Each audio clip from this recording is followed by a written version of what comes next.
Friends, welcome to our channel PR Jobs Info. Friends, మన ఛానల్లో ప్రతిరోజు అప్డేటెడ్ నోటిఫికేషన్స్ యొక్క కంప్లీట్ ఇన్ఫర్మేషన్ అయితే చెప్పడం జరుగుతుంది ఫ్రెండ్స్. కాబట్టి డైలీ మన ఛానల్ని ఫాలో అవ్వండి, అలాగే మీ ఫ్రెండ్స్ అండ్ రిలేటివ్స్కి షేర్ చేయండి. ఈరోజు వీడియోలో అయితే మనం ఏం తెలుసుకుందామంటే ఏపీ ఎండోమెంట్ గ్రేడ్ 3 యొక్క కార్యనిర్వహణాధికారి ఎండోమెంట్ ఆఫీసర్ యొక్క విధులు ఏంటి, వారి యొక్క బాధ్యతలు ఏంటి, అసలు ఈవో చేయాల్సిన పనులు ఏంటి, ఆ జాబ్కి సంబంధించిన పని ఏంటి అనేది క్లియర్గా ఈ వీడియోలో తెలుసుకుందాం. మీరు ఎక్కడ కూడా స్కిప్ చేయకుండా చూడండి. ఫస్ట్ ఆఫ్ ఆల్ మనకి చేయాల్సినవి ఏంటంటే మెయిన్లీ ఆలయ నిర్వహణ, టెంపుల్ మేనేజ్మెంట్ అండ్ రికార్డుల నిర్వహణ, రికార్డ్స్ కీపింగ్ అండ్ నియంత్రణ మరియు రక్షణ, కంట్రోల్ అండ్ ప్రొటెక్షన్. ఇక్కడ ఏంటంటే ఆలయ నిర్వహణ, టెంపుల్ మేనేజ్మెంట్ ఏంటంటే దేవాలయాల్లో రోజువారీ జరిగే కార్యకలాపాలు అండ్ దేవాలయాల యొక్క ఆస్తుల ఆర్థిక వ్యవహారాలను దగ్గరుండి చూసుకోవాలి. అండ్ నెక్స్ట్ రికార్డుల నిర్వహణ అంటే దేవుడు మాన్యాలు అంటే ఎండోమెంట్ ల్యాండ్స్ అండ్ అలాగే ఆదాయం రెవెన్యూ, హుండీ నుంచి వచ్చే డబ్బులు అండ్ అలాగే ఖర్చులు ఎక్స్పెండిచర్, దేవాలయాల కోసం మనం ఖర్చు పెట్టే ఆ డబ్బులు అండ్ రికార్డులను నిర్వహించడం. అవి ఏంటంటే పేపర్గా అంటే ఎలాగా ఇప్పుడు మీరు ఎంత ఖర్చు పెట్టారు, ఎంత అమౌంట్ వస్తుంది, ఇవన్నీ కూడా రికార్డ్స్ చేసి ఉంచడం. అండ్ నెక్స్ట్ నియంత్రణ మరియు రక్షణ, కంట్రోల్ అండ్ ప్రొటెక్షన్, దేవాలయ చట్టాల ప్రకారం ఆలయ ఆస్తులను దాని నుంచి వచ్చే ప్రాపర్టీలను దుర్వినియోగం కాకుండా రక్షించడం. ఎవరి చేతుల్లోనికి ఆ భూములు కానీ ఆ అమౌంట్ కానీ వెళ్ళిపోకుండా చూడడం అనేది మెయిన్లీ ఈ 3 మెయిన్ బాధ్యతలు. ఇంకా ఏమున్నా ఎండోమెంట్ ఆఫీసర్కి, ఎగ్జిక్యూటివ్ ఆఫీసర్కి అంటే చూడండి. ఫస్ట్ నిర్వహణ మరియు కార్యకలాపాలు అంటే మేనేజ్మెంట్ అండ్ ఆపరేషన్స్. రోజువారీ జరిగే పూజలు. ఇప్పుడు చూడండి, మీరు టెంపుల్స్కి వెళ్తే మార్నింగ్ మనకి పూజ ఉంటుంది, దాని తర్వాత మధ్యాహ్నం ఒక పూజ ఉంటుంది, మళ్ళీ ఈవినింగ్ ఒక పూజ ఉంటుంది. ఈ పూజలు డైలీ అవుతాయి ఉంటాయి అనమాట. ఇది రొటీన్. రొటీన్గా జరిగే ఈ పూజలను సవ్యంగా చేయడం అండ్ దాంతోపాటుగా మేనేజ్మెంట్, అక్కడ ఉండే వారందరినీ కూడా అంటే ఇప్పుడు ఎవరి పని వాళ్ళకే ఉంటుంది కదండి. సెక్యూరిటీ గార్డ్ సెక్యూరిటీగా అండ్ పంతులు గారు పూజ చేయడం అండ్ అలాగే వివిధ రకాలైన పనులు ఉంటాయి. అక్కడ క్లీన్ చేసే వాళ్ళు క్లీన్ చేయడం. వీళ్ళందరినీ కూడా మేనేజ్ చేస్తూ వాళ్ళ విధులను కరెక్ట్గా నిర్వహిస్తున్నారా లేదా చూడటం, ఇలాంటి పనులన్నీ కూడా ఇక్కడ ఫస్ట్ది చూడాలి. అండ్ నెక్స్ట్ విశ్లేషణ మరియు నివేదన. ఎటువంటి బాధ్యతలోనైనా విశ్లేషణ అంటే ఎక్కడ ఏం జరుగుతుంది, ఎలా జరుగుతున్నాయి, పనులు అన్నీ కరెక్ట్గా జరుగుతున్నాయా లేదా, పూజలు ఎక్కడ చేయాల్సిన పనులు, ఏ సరఫరాలైనా అంటే ఇప్పుడు క్యూలో వెళ్తుంటారు, క్యూలో కరెక్ట్గా వెళ్తున్నారా లేదా, వాళ్ళకి ప్రసాదం వస్తుందా లేదా, పంతులు గారు పూజ కరెక్ట్ టైంకి చేస్తున్నారా లేదా, క్లీనింగ్ వాళ్ళు క్లీనింగ్ చేస్తున్నారా లేదా, భక్తులకు వాటర్ సరఫరా అందుతుందా లేదా, ఇవన్నీ కూడా కరెక్ట్గా విశ్లేషణ చేసుకుంటూ నివేదన రిపోర్టింగ్, అన్ని పనులు కరెక్ట్గా జరుగుతున్నాయా లేదా అనేది ఒక నివేదిక తయారు చేసుకోవాలి, ఒక రిపోర్ట్. ఓకేనా. అండ్ నెక్స్ట్ విధానాలు అమలు, పాలసీ ఇంప్లిమెంటేషన్. ఒక్కొక్క గుడికి ఒక్కొక్క పాలసీస్ ఉంటాయి. అంటే ఏంటి విధానాలు. ఒక్కొక్క గుడికి ఒక్కొక్క విధానాలు ఉంటాయి. ఈ గుడిలో ఈ విధానాలు ఉంటాయి, వేరే గుడిలో వేరే విధానాలు ఉంటాయి. కాబట్టి మీరు ఎక్కడైతే వర్క్ చేస్తున్నారో అక్కడ ఆ గుడిలో ఉండే విధానాలు అంటే పూర్వీకుల నుంచి పెడుతుంటారు కదండి విధానాలు. అవన్నీ కూడా తూచా తప్పకుండా కరెక్ట్గా చేసి ఎటువంటి లోపాలు కూడా లేకుండా విధానాలను పాలసీస్ని కరెక్ట్గా పెట్టుకోవాలి. ఆ గుడి ఈ యొక్క విధులను నిర్ణయాలను కానీ ఏదైనా కానీ కరెక్ట్గా తూచి నిర్ణయం తీసుకొని దాన్ని అమలు చేయాలన్నమాట. ఓకేనా. నెక్స్ట్ ప్రభుత్వ శాఖల్లో ఏమైనా ప్రాబ్లం వచ్చినా ఏదైనా జరిగినా ప్రభుత్వ ఆఫీస్లోకి వెళ్ళి వాళ్ళ ద్వారా అన్నీ కూడా చర్చించుకొని తెలుసుకొని ఆ తర్వాతే ఏదైనా మనం స్టెప్ అనేది వేయాలన్నమాట. వాళ్ళ హెల్ప్ కూడా తీసుకొని అన్నిటిని కూడా పరిశీలించి అన్ని సెక్షన్స్ నుంచి కరెక్ట్గా చూసుకొని ఏదైనా చేయాలి. అండ్ నెక్స్ట్ ప్రజా సంబంధాలు, పబ్లిక్ రిలేషన్స్. సో ప్రజలు గుడికి వస్తుంటారు. సో వాళ్ళకి ఎటువంటి ఇబ్బంది కూడా కలగకుండా వారిని జాగ్రత్తగా దర్శనాలు చేసుకొని జాగ్రత్తగా వెళ్ళే వరకు బాధ్యత ఎవరిదమ్మా? కార్యనిర్వహణాధికారిది అనమాట. సో వాళ్ళు వచ్చినప్పటి నుంచి వెళ్ళేంత వరకు ప్రతి బాధ్యత కూడా మనది, కార్యనిర్వహణాధికారిది. సో వాళ్ళు ఎలాంటివి ఉంటాయి ప్రజలతో రిలేషన్స్ అంటే వాళ్ళకి ఎటువంటి అసౌకర్యం కలగకుండా, అంటే వచ్చినప్పుడు పార్కింగ్, సో పార్కింగ్ దగ్గర ఎటువంటి ఇబ్బంది కలగకూడదు. తర్వాత వాళ్ళు స్టే చేయడానికి, సో వాళ్ళు అక్కడ బస చేయడానికి ఉండే వసతి కల్పించడం, అండ్ తన తర్వాత దర్శనానికి ఎటువంటి ఇబ్బంది కలగకుండా చూడడం, అండ్ దాని తర్వాత ప్రసాదాల దగ్గర ఎటువంటి ఇబ్బంది లేకుండా చూడడం, అండ్ వాళ్ళకి నీరు లేదా ఆహారం ఇలాంటి విషయాల్లో అండ్ వాళ్ళు వెళ్ళేంత వరకు ప్రతి బాధ్యత కూడా చూసుకోవాలి. సో ఎటువంటి ప్రాబ్లం వచ్చినా సరే ఫస్ట్ దాన్ని కన్వీనియన్స్గా పూర్తి చేయాలి తప్ప గొడవలు ఏవి పెట్టుకోకుండా. ఇవన్నీ కూడా ప్రజలతో సత్సంబంధాలు పెట్టుకోవడం వల్ల జరుగుతుంది. సో పబ్లిక్తో మంచి రిలేషన్ అనేది ఉండాలి. సో ఇవి ఈవో యొక్క మెయిన్ పాయింట్స్, అంటే మెయిన్ విధులు. సో వాళ్ళు చేయాల్సిన పనులు. సో ఖచ్చితంగా మీరు దేవాలయాల్ని, అక్కడ జరిగే కార్యక్రమాల్ని ఎంతో చిత్తశుద్ధితో చేయాలి. ఎటువంటి తప్పులు కూడా జరగకూడదు.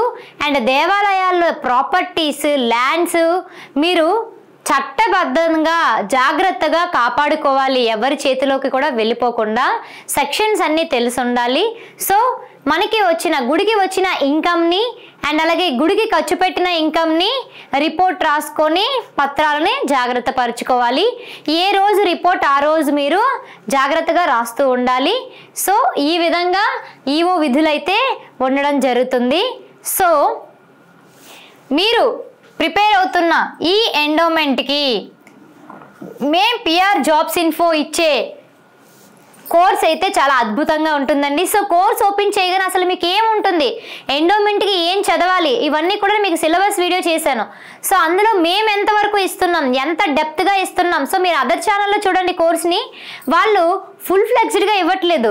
సో అసలు పేపర్లో ఏమేమి ఉన్నాయి, ఏమేమి చదవాలి, ఇవన్నీ కూడా మేము ఇక్కడ చెప్తాను చూడండి. సో మన యాప్ ఓపెన్ చేయగానే ఇక్కడ general studies and mental ability, Hindu philosophy and temple system, materials, test series, general స్టడీస్వి and Hindu philosophy and temple system test series వేరేగా ఉంటాయి.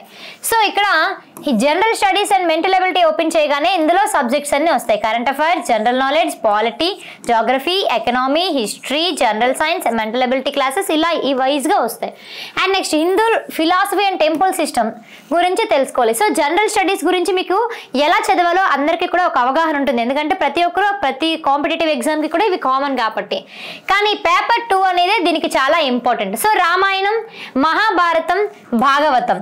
సో ఈ 3 ఎలా చదవాలి అంటే రామాయణంలో ఉండే కాండలు అండ్ రామాయణంలో ఉండే ప్రాంతాలు, రామాయణంలో ఉండే పాత్రలు, రామాయణంలో ఉండే రాజ్యవంశాలు, ఇవన్నీ చదువుకోవాలి. అండ్ అలాగే సేమ్ యాజ్ ఇట్ ఈజ్ మహాభారతంలోని పర్వాలు, 18 పర్వాలు, అండ్ మహాభారతంలోని పాత్రలు, ప్రదేశాలు అండ్ ప్రాంతాలు అండ్ రాజ్యాలు, రాజవంశాలు, ఇవన్నీ కూడా తెలుసుకోవాలి. అండ్ సేమ్ దాంతోపాటుగా భాగవతం. సో భాగవతం గురించి ఏం తెలుసుకోవాలి, 12 స్కందాలు, దశావతారాలు.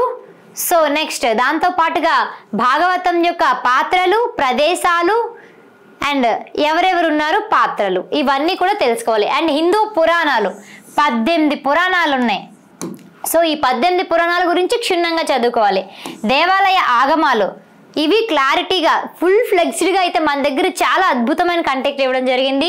హిందూ పండుగలు, సో భారతదేశంలో జరుపుకునే హిందువుల యొక్క పండుగలు, జిల్లాల వారి పుణ్యక్షేత్రాలు, సో ఏ జిల్లాలో ఏ పుణ్యక్షేత్రం ఉంది, దాని వెనుక ఉండే చరిత్ర ఏంటి, ఎవరు పూజింపబడుతున్నారు, ఇవన్నీ కూడా ఉంటాయి. అండ్ నెక్స్ట్ వైదిక సంస్కృతి, సో వేదాలు, ఉపనిషత్తులు, యజ్ఞాలు అండ్ దాంతో పాటుగా మనకి ఆశ్రమ ధర్మాలు, ఇవన్నీ కూడా వేద సంస్కృతిలో వస్తాయి. అండ్ దాంతో పాటుగా వివిధ తాత్విక భావనలు అనగా తత్వాలు బోధించేవారు ఉన్నారు కదండి, శంకరాచార్యులు అండ్ రామానుజాచార్యులు, మధ్వాచార్యులు, బసవేశ్వరులు వీళ్ళందరి గురించి ఉంటుంది. అండ్ దీంతో పాటుగా వైష్ణవం, చాత్తాళం, శైవం, శాక్తేయం వీళ్ళందరి గురించి ఉంటుంది. అండ్ నెక్స్ట్ దీంతో పాటుగా ఇంకా ఏమున్నాయి, land records. So land records గురించి క్షుణ్ణంగా ఉన్నాయి. అండ్ దాంతో పాటుగా మనకి కుటుంబ వ్యవస్థ, హిందూ సమాజంలోని కుటుంబ వ్యవస్థ, కార్యనిర్వహణాధికారి యొక్క విధులు, దేవాలయ ఆగమాలు, దేవాలయ ఆదాయ వనరులు, సో బడ్జెట్ అండ్ సెక్షన్స్ ఇవన్నీ కూడా మన దగ్గర ఫుల్ ఫ్లెక్స్డ్గా ఉన్నాయి. And next Ramayanam, Mahabharatam, so ఏ చాప్టర్కి ఆ చాప్టర్వే మెటీరియల్స్ కూడా ఇవ్వడం జరుగుతుంది. సో ఆ మెటీరియల్ మీకు ఎలా అందిస్తున్నామంటే పిక్చర్ ఓరియంటల్గా, అంటే మీకు మహాభారతం కానీ రామాయణం కానీ ఆ పీడిఎఫ్ చదువుతుంటే మీ కళ్ళ ముందనే అవి జరిగేటట్టుగా అంత అద్భుతంగా తయారు చేస్తాం.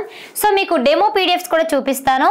అండ్ దాంతోపాటుగా జనరల్ స్టడీస్కి అండ్ హిందూ ఫిలాసఫీకి కలిపి 50,000 టెస్ట్ సిరీస్ కూడా మేమైతే ఇవ్వడం జరుగుతుంది, 50,000 బిట్స్ దాకా. సో ప్రతి ఒక్కరూ మన కోర్స్ని అయితే చూడండి. డెమో క్లాసెస్ ఉన్నాయి, డెమో పీడిఎఫ్స్ ఉన్నాయి. సో పీడిఎఫ్ అయితే మీకు ఉదాహరణగా ఎగ్జాంపుల్ ఇక్కడ పెడుతున్నాను చూడండి. రామాయణంలోని బాలకాండలోని పాత్రల గురించి, అండ్ ఇది చూడండి, ఇది పురాణాల గురించి, ఇది ఆగమ శాస్త్రం, అండ్ ఇది మహాభారతం కర్ణుడు, అండ్ ఇది ల్యాండ్ రికార్డ్స్. సో సింపుల్గా మీకు అర్థం అవడానికి ఇంత అందంగా మీకు తయారు చేసి ఇస్తున్నాం. అండ్ దాంతోపాటుగా ఇందులో కీ పాయింట్స్, సో బిట్ ద్వారా ఏది వస్తుంది అనేది రెడ్ లైన్ లేదా ఒక హైలైట్ చేసి మీకు ఇలాగా పెట్టడం జరుగుతుంది కూడా. సో ఏ విధంగా బిట్ అడుగుతాడు కూడా మీకు ఇందులోనే తెలుస్తుంది కూడా. సో ప్రతి ఒక్కరు కూడా పిఆర్ జాబ్స్ ఇన్ఫో యాప్ని డౌన్లోడ్ చేసుకుని కోర్స్ని ఖచ్చితంగా చూడండి.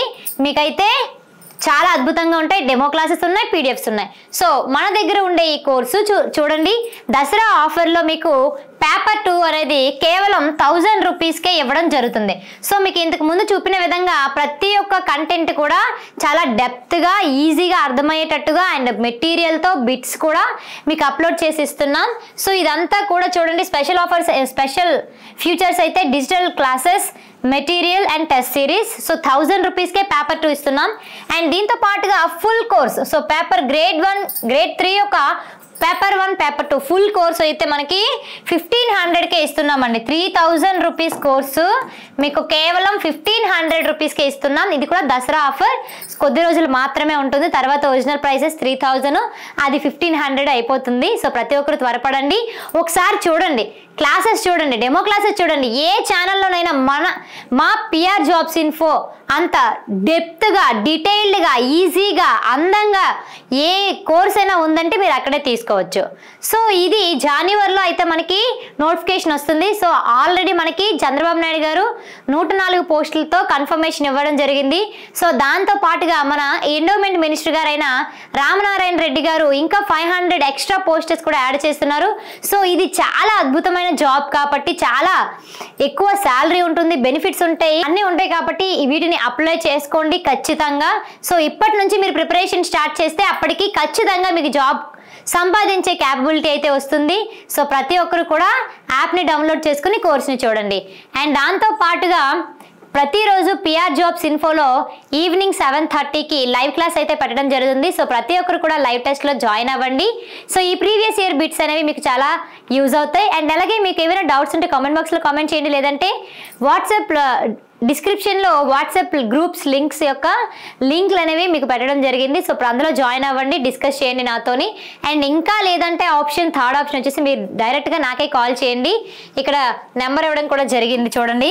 సో ఈ నెంబర్కి కాల్ చేస్తే నేను రెస్పాండ్ అవుతాను. ఓకేనా? Thank you guys.